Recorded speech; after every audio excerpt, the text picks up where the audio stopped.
www.attableek.com, the reviver of Iman.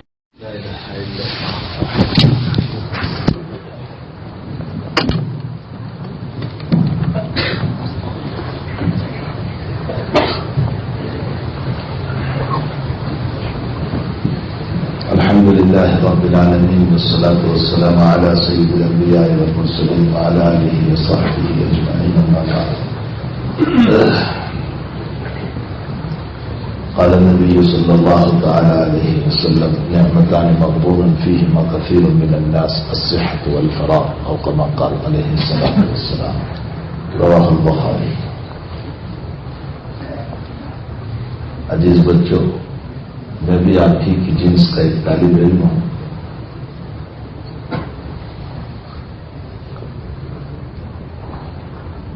اتنا ہے کہ عمراً آپ سے کچھ زیادہ عمر ہے، ورنہ میں بھی طالب علم ہوں، آپ بھی طالب علم ہیں. اور جب آپس میں طالب علم ملتے ہیں تو مذاکرہ ہوتا ہے، جیسے تکرار ہوتی ہے. آپ مغرب کے بعد بیٹھ کر تکرار کرتے ہیں، اور تکرار کرانے والا طالب علم جو ہوتا ہے وہ اپنے آپ کو بہت بڑا نہیں سمجھتا، مدرس نہیں سمجھتا. وہ سمجھتا ہے میں آپ ہی کی جنس کا ہوں، بس تکرار کرا رہا ہوں. تو میں بھی ایک تکرار کرانے والا ہوں، مذاکرہ کرانے والا ہوں، طالب علم ہوں. اور ہمارے اکابر نے یہ کہا ہے کہ طالب علم بن کر ہی رہنا، اسی میں خیر ہے، اسی میں ہمارے لیے کامیابی ہے، اسی میں فلاح ہے. زندگی بھر علم حاصل کرنے کا مزہ چکھتے رہو گے. اور اگر اپنے آپ کو سمجھ لیا کہ میں علامہ ہوں، میں بہت بڑا ہوں، تو نتیجہ یہ ہوگا کہ کتب بینی بھی چھوٹ جائے گی اور قطب بینی بھی چھوٹ جائے گی. چھوٹا کاف بھی ہے، بڑا کاف بھی ہے. کتب بینی کا معنی ہوتا ہے کتاب دیکھنا، اور قطب بینی کا معنی ہوتا ہے بزرگوں کو دیکھنا. تو جب انسان اپنے آپ کو بڑا سمجھ لیتا ہے کہ میں کچھ ہوں، تو کتب بینی بھی چھوٹ جاتی ہے، پھر وہ کتابیں نہیں دیکھتا. اور قطب بینی بھی چھوٹ جاتی ہے، یعنی اللہ والوں کی صحبت میں بھی نہیں جاتا، بزرگوں کی صحبت میں بھی نہیں جاتا. تو ظاہر سی بات ہے کہ ہمیں دونوں کی ضرورت ہے. اس لیے طالب علم ہی بن کر ہمیں زندگی گزارنا چاہیے. میں وہ غلطی نہیں کروں گا جو عام طور پر کیا کرتے ہیں. عمومی طور پر مدرسوں میں جب اس طرح کے مجمع ہوتے ہیں تو بعض مرتبہ دل میں کہنے والے کی یہ باتیں آ جاتی ہیں کہ میں یہ لطیفہ اور یہ دقیق بات اور یہ حکمت اور یہ فلاں میں نہ اس طرح کی کوئی بات کروں گا، اور نہ میں اپنے آپ کو اس کا اہل سمجھ رہا ہوں. میں نے اسی لیے بہت موٹی سی بات کو سمجھانے کے لیے جو حدیث شریف پڑھی، نعمتان مغبون فیہما کثیر من الناس، الصحۃ والفراغ. ہم نے اس روایت شریفہ کو عوام کے لیے سمجھ لیا ہے، حالانکہ حضور پاک صلی اللہ علیہ وسلم کا کلام مبارک ہر انسان کے لیے، عالم ہو، عوام ہو، ہر ایک کے لیے. نعمتان مغبون فیہما کثیر من الناس، الصحۃ والفراغ. دو نعمتیں ایسی ہیں جس کے بعد میں لوگ دھوکے میں پڑے ہوئے ہیں، چاہے وہ طالب علم ہو، چاہے وہ عالم ہو، چاہے وہ عوام الناس میں سے ہو. دو نعمتیں ایسی ہیں جس کے بعد میں لوگ دھوکے میں پڑے ہوئے ہیں، الصحۃ والفراغ، تندرستی اور فرصت. ان دونوں کے بعد میں بھی دھوکے میں ہوں، آپ بھی دھوکے میں. ہم یہ سمجھتے ہیں کہ آج صحت ہے کل بھی رہے گی. ہمارے حضرت مولائی مرشدی حضرت شیخ یونس صاحب دامت برکاتہ رحمۃ اللہ علیہ نے ایک مرتبہ سفر حج میں جب ہم روانہ کر رہے تھے تو دہلی ایئرپورٹ پر حضرت نے، میں ہی اکیلا تھا، حضرت کو وضو کرایا. اور وضو کرانے کے بعد جب میں نے نماز پڑھائی بٹھا کر، تو سلام پھیرنے کے بعد حضرت نے رو کر فرمایا: حنیف جوانی ہے، سنت کے مطابق عبادت کر لو، کل بڑھاپا اور بیماری آ جائے گی، چاہو گے تو بھی سنت کے مطابق عبادت نہیں کر پاؤ. بیٹھو گے، سنت کے مطابق سجدے نہیں ہوں گے، رکوع نہیں ہوگا، چاہتے ہوئے بھی نہیں کر پائیں گے۔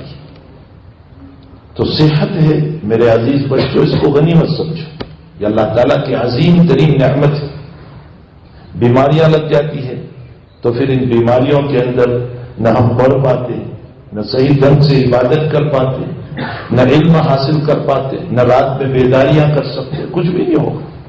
تو صحت بہت بڑی نعمت ہے، بہت بڑی نعمت۔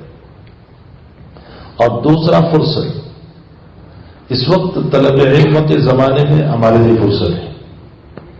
نہ آپ کو کھانا پکانا ہے، آپ کو کھانا پکانا پڑتا ہے؟ نہیں۔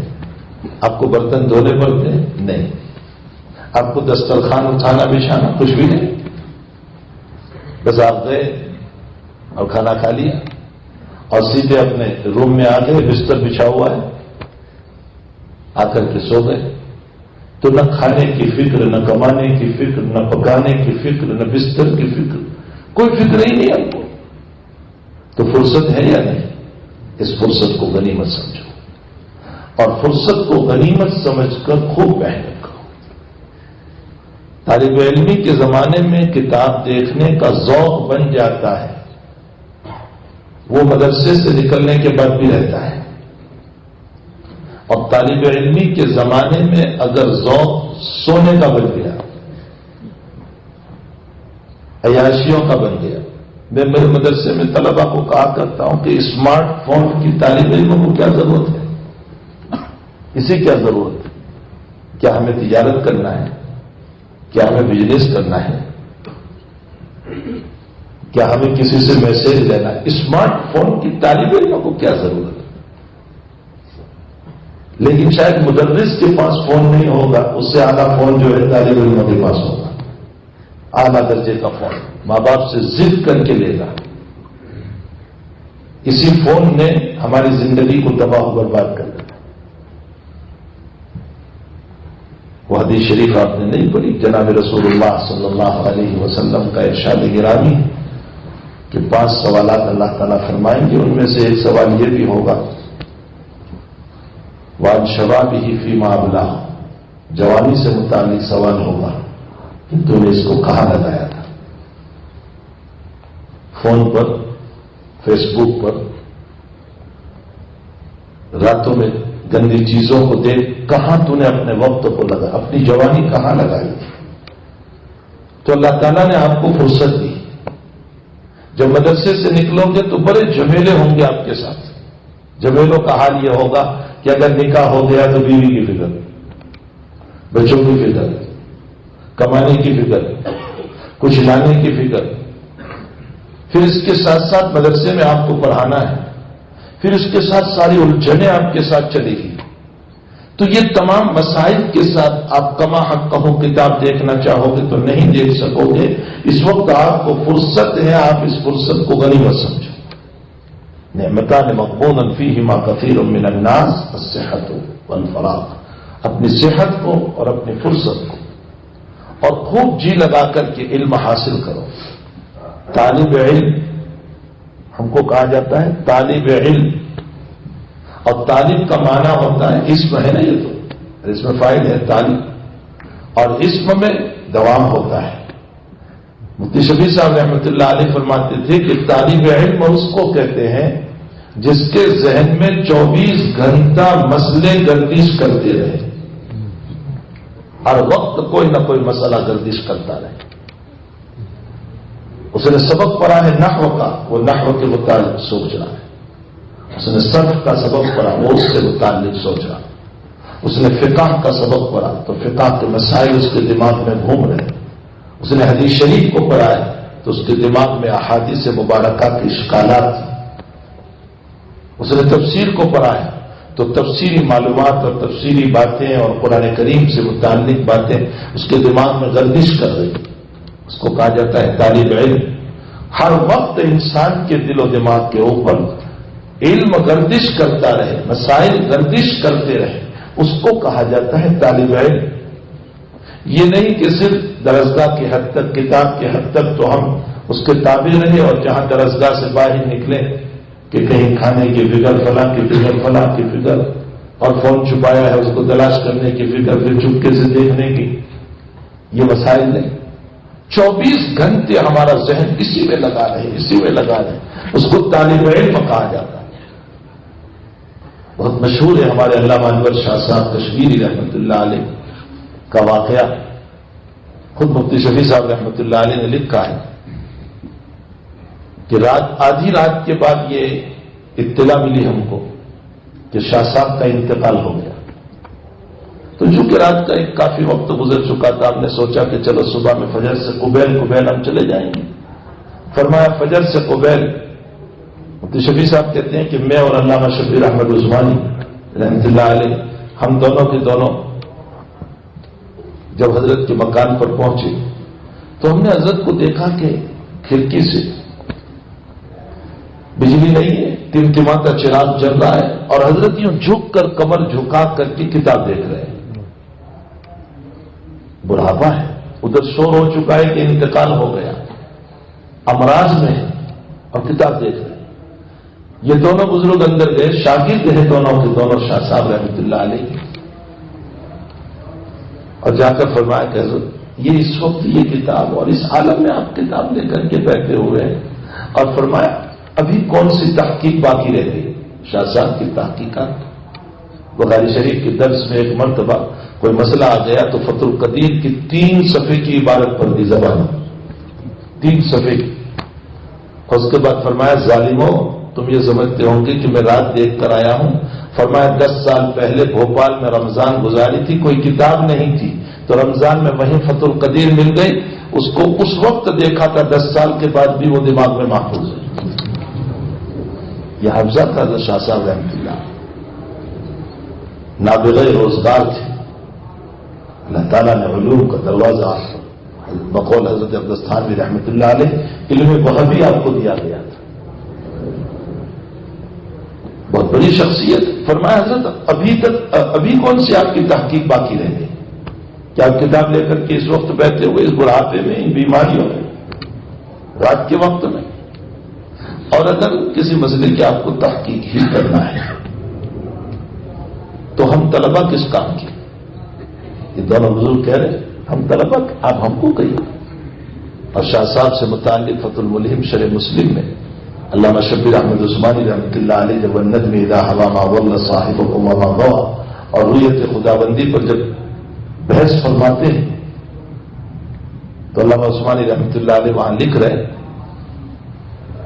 کہ اگر کوئی مجھ کو یوں پوچھے کہ تم نے رازی اور غزالی کو دیکھا ہے تو میں یوں کہوں گا کہ صورتاً تو رازی اور غزالی کو نہیں دیکھا، لیکن علماً میں نے رازی اور غزالی کو دیکھا ہے، اس لیے کہ میرا استاد انور شاہ کشمیری علم میں رازی اور غزالی سے کم نہیں تھا۔ اللہ تعالیٰ نے آپ کو وہ علوم عطا فرمایا، اور اس میں کوئی شک نہیں کہ اکابر دیوبند کو حق تعالیٰ جل شانہ نے جو علوم عطا فرمائے سماع موتا کے سلسلے میں حضرت عائشہ رضی اللہ تعالیٰ عنہ سماع موتا کی منکرہ کہہ رہی ہے کہ میت نہیں سنتی، حضرت عمر رضی اللہ تعالیٰ عنہ وغیرہ سماع موتا کے قائل ہیں۔ یہ اختلافات میں بھی تھوڑا سا چلا۔ جب اس مسئلے پر حضرت نانوتوی اور حضرت گنگوہی نور اللہ مرکزہما پہنچے تو ان دونوں بزرگوں نے یوں کہا کہ جن آیات سے حضرت عائشہ رضی اللہ تعالیٰ عنہ نے استدلال کیا انک لا تسمع الموتى وما انت بمسمع من فی القبور، اس سے اسماع کی نفی ہے، سماع کی نفی نہیں ہے۔ یعنی اے لوگوں جب تم سنانا چاہو تو نہیں سن سکتے ہیں، ہاں البتہ اللہ جب چاہتا ہے سنا دیتا ہے۔ اسماع کی نفی، سماع کی نفی نہیں، وہ سنتے ہیں لیکن اللہ جب چاہتا ہے۔ ہمارے حضرت شیخ قدس السر حضرت شیخ یونس صاحب نے حضرت گنگوہی رحمۃ اللہ علیہ کے اس جواب کو، حضرت نانوتوی کے اس جواب کو نقل کرنے کے بعد فرمایا کہ یہی جواب شیخ الاسلام ابن تیمیہ رحمۃ اللہ علیہ نے دیا ہے، لیکن فتاوی ابن تیمیہ نانوتوی اور گنگوہی کے سامنے نہیں ہے، اس وقت چھپی ہوئی بھی نہیں تھی فتاوی ابن تیمیہ، تو جو جواب ابن تیمیہ نے برسوں پہلے دیا وہ جواب ان اکابر دیوبند نے دیا۔ معلوم ہوتا ہے ہمارے اکابر دیوبند کا علم شیخ الاسلام ابن تیمیہ سے کم نہیں تھا، اللہ تعالیٰ نے وہ علوم ہمارے اکابر کو عطا فرمایا۔ تو شاہ صاحب رحمۃ اللہ علیہ بہرحال اللہ تعالیٰ نے آپ کو علوم کا فیضان فرمایا تھا. یہی حافظہ ہم نے ہمارے شیخ کا بھی دیکھا, شیخ یونس صاحب کا. فتح الباری کی عبارت پڑھتے چلے جا رہے تھے. تحقیق کا ذوق ایسا تھا کہ کسی کتاب میں کوئی مسئلہ دیکھا, عزیزوں ہمارے لیے کام کی بات ہے, تو اس کتاب پر اعتماد نہیں کرتے تھے, بلکہ اس کتاب والے نے کہاں سے لیا اصل ماخذ تلاش کرتے تھے, اور پھر اصل ماخذ کے اوپر جا کر کے دیکھتے تھے کہ اس قول کا اصل قائل فلاں ہے, اس نے کیا لکھا ہے. اور اسی لیے شیخ تبصرہ فرماتے تھے کہ فلاں صاحب نے فلاں سے لیا ہے, اور نقل کرنے میں غلطی ہو گئی. کبھی کبھی کہتے تھے صاحب روح البیان نے اپنی پوری تفسیر دوسروں کے اقوال سے مزین کی, لیکن دوسروں کا نام نہیں لیا. علی قاری کے بعد میں چند مسائل میں فرمایا کہ یہ مسائل حافظ کے ہیں, لیکن علی قاری نے نام نہیں لیا. باب وحی کے اندر جہاں آپ نے یہ لفظ پڑھا کہ ورقہ جو ہے انجیل کو عبرانی یا عربی زبان کے اندر منتقل کرتے تھے, وہاں یکتب کا لفظ آتا ہے, انہ یکتب. تو حافظ صاحب رحمۃ اللہ علیہ فتح الباری میں یوں فرماتے ہیں کہ معلوم یہ ہوتا ہے کہ اگلی کتابیں تورات, زبور اور انجیل یہ حفظاً نہیں ہوتی تھی, اس کو لکھا ہی جاتا تھا. کسی کتاب کو اگر سینے میں محفوظ کیا جاتا ہے تو یہ خصوصیت ہے قرآن کریم کی. اگلی کتابوں کے باب میں یہ مسئلہ نہیں تھا, یہ قرآن کریم کی خصوصیت ہے کہ اس کے حافظ ہوتے ہیں. یہ حافظ صاحب نے لکھا. حضرت شیخ اس قول کو حافظ صاحب سے نقل کرنے کے بعد فرماتے ہیں کہ اصلاً یہ قول ابن تیمیہ رحمۃ اللہ علیہ نے کہا ہے, لیکن حافظ صاحب نے نام نہیں لیا. تو اصل ماخذ کو تلاش کیا جائے. یہی وجہ ہے کہ شیخ یوں کہتے ہیں کہ ایک مرتبہ ایک لفظ آیا اور یوں کہا کہ یہ روایت اور یہ لفظ مسند احمد میں ہے. شیخ کہتے ہیں کہ میں نے مسند احمد کی تمام جلدیں 3 مرتبہ کھنگال ڈالی, اس ایک لفظ کی تلاش کی. حضرت مولانا بدر عالم صاحب میرٹھی رحمۃ اللہ علیہ الرف الشذی جو ہے وہاں فرمایا کہ شاہ صاحب رحمۃ اللہ علیہ نے یوں فرمایا کہ میں نے اس لفظ کو فتح الباری میں دیکھا ہے. یہ اصول فتح الباری میں. محمد عالم صاحب رحمۃ اللہ علیہ فرماتے ہیں کہ میں نے فتح الباری شاہ صاحب کے اس کہنے کی وجہ سے اس اصول کو تلاش کرنے کے لیے میں نے دیکھنا شروع کیا. فرمایا پوری فتح الباری دیکھ ڈالی, تب جا کر کے مجھے وہ اصول اندر سے ملا. یہ ہمارے اکابر کا ذوق تھا. اللہ کرے کہ یہ ذوق ہم میں بھی پیدا ہو.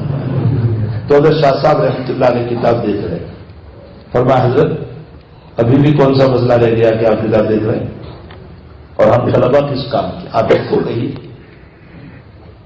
تو کیا فرمایا شاہ صاحب نے؟ فرمایا بھائی کتاب دیکھنے کی بیماری لگی.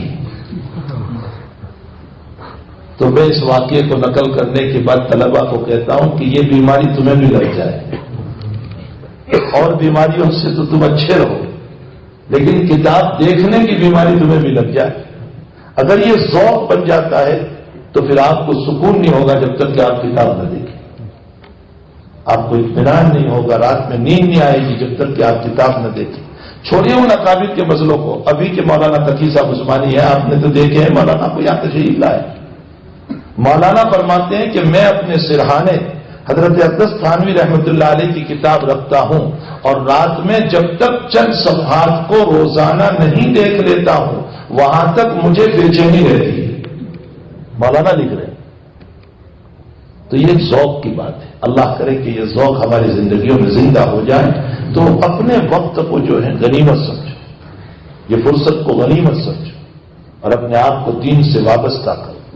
یہ تو تعلیم سے متعلق اور تربیت سے متعلق یہ ہے کہ اپنی زندگی کو تربیت پر لاؤ, اس لیے کہ تم جس نبی کے وارث ہونے کے دعوے دار ہو, اس نبی نے 2 باتیں ارشاد فرمائی ہے. بعثت معلما, بعثت لاتمم مکارم الاخلاق. میں معلم بنا کر بھیجا گیا اور میں اچھے اخلاق کی تعلیم دینے والا بنا کر کے بھیجا گیا. تو ہم علم میں بھی وارث ہیں اور اچھے اخلاق میں بھی وارث ہیں. اچھے اخلاق کا نام تربیت ہے. یہ جتنے ہمارے محدثین ہیں نا، جتنے محدثین، ان کے علم پر تو بڑے چرچے ہوتے ہیں، لیکن ان کا تصوف، ان کا تقوی، ان کا ورع، ان کی پرہیزگاری، ان کی دینداری، اس پر کوئی مسئلہ نہیں. سارے محدثین باب تصوف سے لگے ہوئے ہیں. امام بخاری رضی اللہ تعالیٰ عنہ سے متعلق بہت مشہور ہے کہ حضرت امام بخاری رضی اللہ تعالیٰ عنہ خود فرماتے ہیں، میں نے اپنی پوری زندگی میں کسی کی غیبت نہیں کی. کوئی معمولی بات نہیں ہے. میں نے اپنی پوری زندگی میں کسی کی غیبت نہیں کی. اور آگے خود فرماتے، مجھے امید ہے کہ میرے نام اعمال میں غیبت کا مسئلہ نہیں ہوگا، اور امید ہے کہ اللہ اسی پر میری مغفرت کرے گا. کوئی معمولی بات ہے. اپنی تربیت جس کو پڑھ رہے ہیں اس پر عمل، اپنی زندگی کو اس کے مطابق بنانا اور اپنے آپ کو مزین کرنا اچھے اخلاق سے، دینداری سے، ورع سے، اپنی نمازوں کو صحیح کرنا، حضوری قلبی کے ساتھ نماز پڑھنا، استحضار قلب کے ساتھ نماز پڑھنا. اور یہی علم کا خلاصہ ہے. ہمارے حضرت کا ایک واقعہ ہے. شروع میں جب بخاری شریف ملی تھی حضرت شیخ یونس صاحب کو، ظاہر سی باتیں، جوانی بھی تھی اور شروع میں کتاب ملتی ہے نا تو بڑے فراتے سے باتیں بھی ہوتی ہیں. تو حضرت ایک مرتبہ پڑھا رہے تھے شام میں بخاری شریف، اذان ہو گئی، یہاں تک کہ جماعت کھڑی ہو گئی. اور جب جماعت کھڑی ہو گئی تو حضرت نے تب چھٹی دی. اب طلبہ دوڑے جلدی، کسی کی رکعت گئی، جو وضو والے تھے ان کو مل گئی جماعت، جو وضو والے نہیں تھے ان کی رکعت گئی. حضرت شیخ کی بھی ایک رکعت گئی. اس وقت ناظم تھے حضرت مولانا اسد اللہ صاحب رحمۃ اللہ علیہ، بہت بڑی شخصیت، بہت بڑی شخصیت، اور اہل دل تھی. حضرت مولانا اسد اللہ صاحب نے وہی مسجد میں زور سے سارے طلبہ بیٹھے اور حضرت شیخ کو بلایا اور یوں کہا، مولوی یونس، بخاری نماز کے لیے ہے، نماز بخاری کے لیے نہیں ہے. بخاری نماز کے لیے، نماز بخاری کے لیے نہیں ہے. حضرت شیخ خود اس واقعے کو نقل کرتے تھے اور فرمایا، اس وقت کے بعد میں نے کبھی بھی عبادت پر تعلیم کو ترجیح نہیں دی. فرمایا اصل تو عبادت ہے، اسی لیے تو یہ ساری پڑھنا پڑھانا ہو رہا ہے. تو اب ہم صرف علمی رموز اور غوامیز اور گہرائیاں ہی کرتے رہیں گے اور اعمال کے بعد میں کوڑے ہوں گے تو یہ مسئلہ کیسے چلے گا؟ ہمیں چاہیے کہ جہاں ہم پڑھ رہے ہیں وہاں اپنی زندگی کی تربیت بھی کریں، وہاں اپنے آپ کو سجائیں اور بنائیں. فقہ کی کتابیں اسی لیے ہیں. فقہ امام محمد رحمۃ اللہ علیہ سے متعلق کسی نے کہا کہ آپ نے اتنی ساری کتابیں لکھی ہیں، تصوف پر کوئی کتابیں نہیں لکھی؟ اتنی ساری کتابیں، تصوف پر کوئی کتاب نہیں. تو جواب دینے والے نے بہت اچھا جواب دیا. فرمایا آپ کی ساری کتاب تصوف پر ہے، اس لیے کہ آپ نے جائز اور ناجائز، حلال اور حرام، اللہ کے اوامر اور اللہ کے نواہی کو ذکر کیا.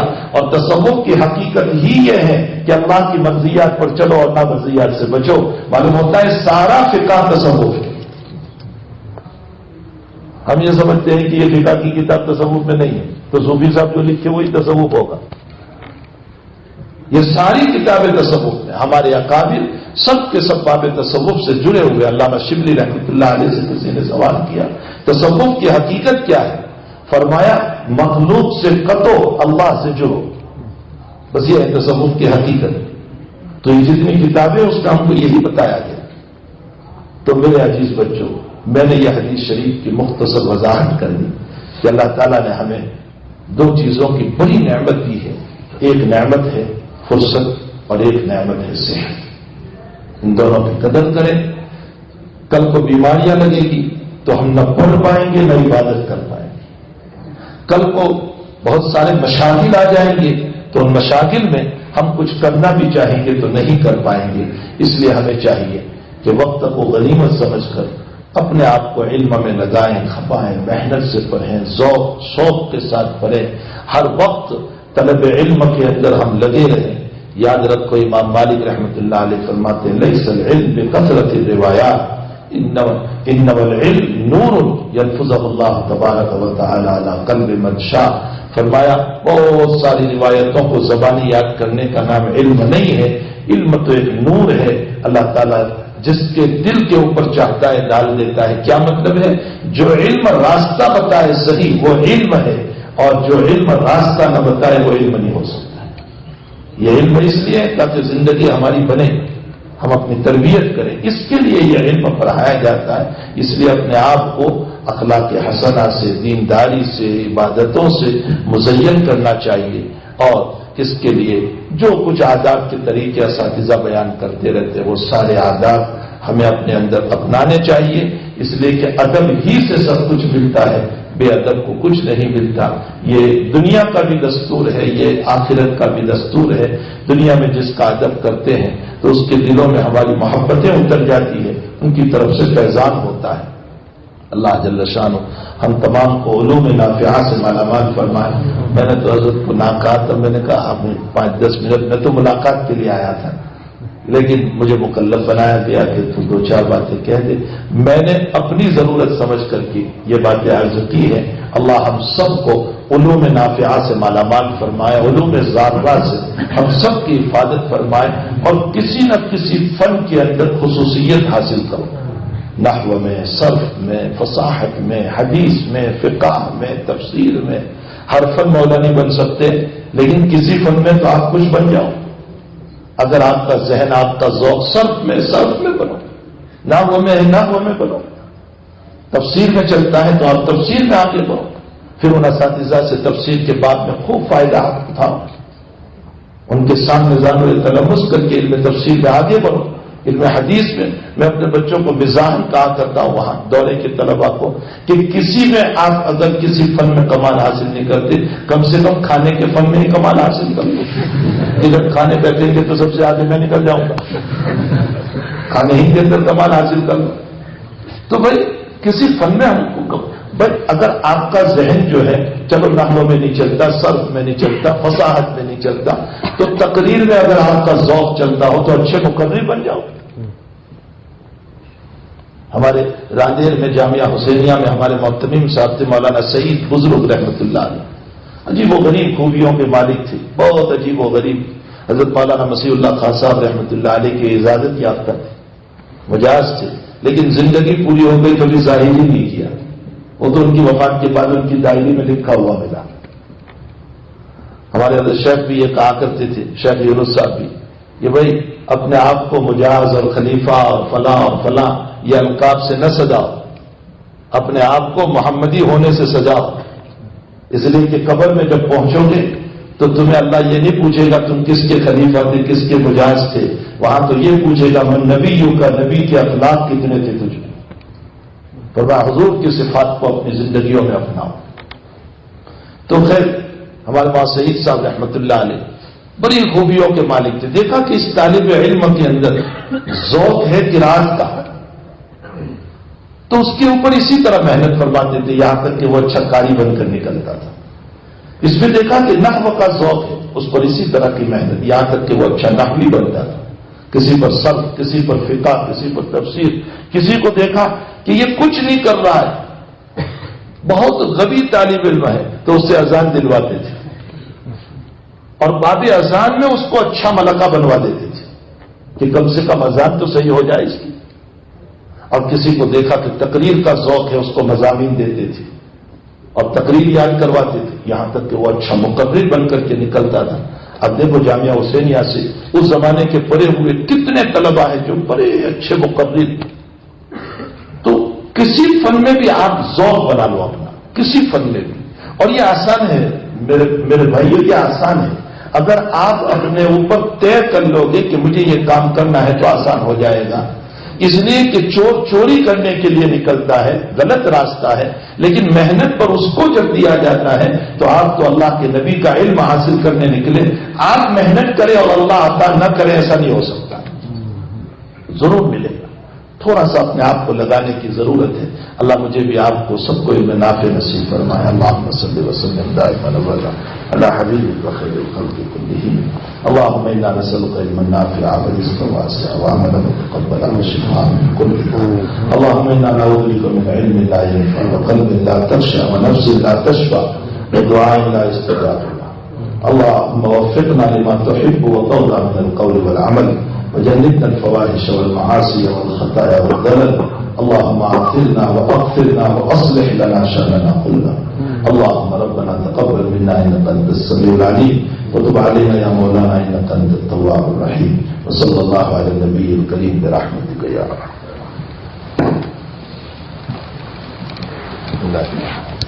www.attableek.com, the reviver of